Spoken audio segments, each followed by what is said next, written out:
Hi అండి, అందరూ ఎలా ఉన్నారు? నేనైతే చాలా బాగున్నాను. సో ఈరోజైతే నేను చికెన్ పకోడీ చేశానండి. కాజు చికెన్ పకోడీ మాట. చాలా అంటే చాలా టేస్టీగా వచ్చింది. సో మీరు కూడా తప్పకుండా ట్రై చేయండి. ఎలా చేయాలో ప్రాసెస్ చూసేద్దాం.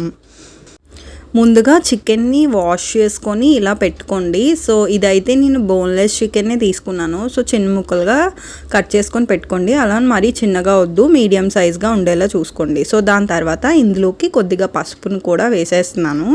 1/2 టేబుల్ స్పూన్ అయితే సరిపోతుంది.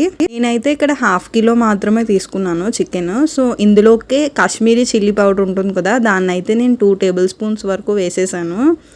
మీరు స్పైసీగా తినాలనుకుంటే ఇంకొక టేబుల్ స్పూన్ కూడా ఎక్స్ట్రా వేసుకోవచ్చు. సో ఇంకా ఇందులోకి 1 టేబుల్ స్పూన్ వరకు సాల్ట్ని, అలాగే 1 టేబుల్ స్పూన్ వరకు జింజర్ గార్లిక్ పేస్ట్ని కూడా వేసేయండి. తర్వాత బేసన్ అంటే అదే శనగపిండి ఉంటుంది కదా, సో దీన్ని అయితే నేను ఒక 2 టేబుల్ స్పూన్స్ వరకు వేసేసాను. తర్వాత ఇందులోకే కొద్దిగా రైస్ ఫ్లోర్ బియ్యం పిండి ఉంటుంది కదా, సో దాన్ని కూడా ఒక 2 టేబుల్ స్పూన్స్ అయితే వేసేసాను. ఇక్కడైతే నేను మైదా కార్న్ఫ్లోర్ ఇవేం యూజ్ చేయట్లేదండి. ఒకవేళ మీకు మైదా కార్న్ఫ్లోర్ కావాలంటే బియ్యం పిండికి బదులుగా అవి యూజ్ చేసుకోండి. తర్వాత ఇందులోకే 1 టేబుల్ స్పూన్ వరకు చికెన్ మసాలా కూడా వేసాను. తర్వాత ఇందులోకే ఒక లెమన్ అయితే తీసుకొని కట్ చేసుకొని జ్యూస్ని అయితే ఇందులోకి తీసేసాను. తర్వాత ఫైనల్గా ఇందులోకి ఒక ఎగ్ని అయితే బ్రేక్ చేసుకొని దాన్ని కూడా ఇందులో వేసేసేయండి.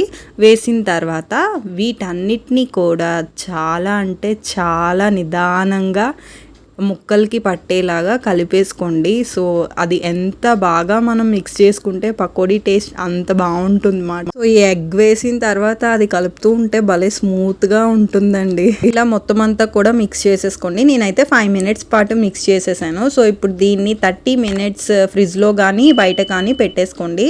30 మినిట్స్ తర్వాత చూడండి ఇదంతా బాగా మ్యారినేట్ అయిపోయింది. సో ఇందులోకి నువ్వులు అయితే నేను వేస్తున్నానండి. దీని ఫ్లేవర్ అయితే చాలా బాగుంటుంది. ఒకసారి మీరు కూడా ట్రై చేయండి.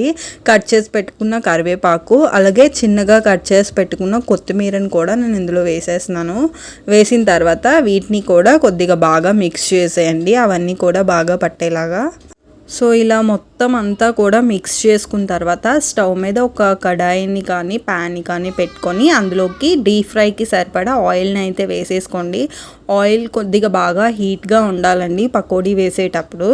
సో ఇలా ఆయిల్ మొత్తం హీట్గా ఉన్నప్పుడే మనం పకోడీని ఒక్కొక్కటిగా తీసుకుంటూ వేసుకోవాలన్నమాట.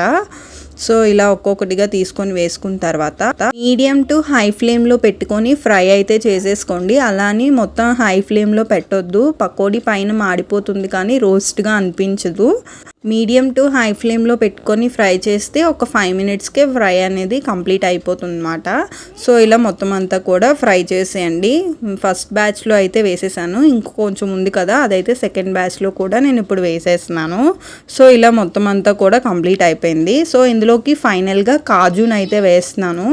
సో వేసిన తర్వాత దీన్ని కూడా ఒకసారి ఫ్రై చేసేసుకోండి. మీకు కాజు కావాలి అనుకుంటే చికెన్తో పాటుగా కూడా వేసేసుకోవచ్చు.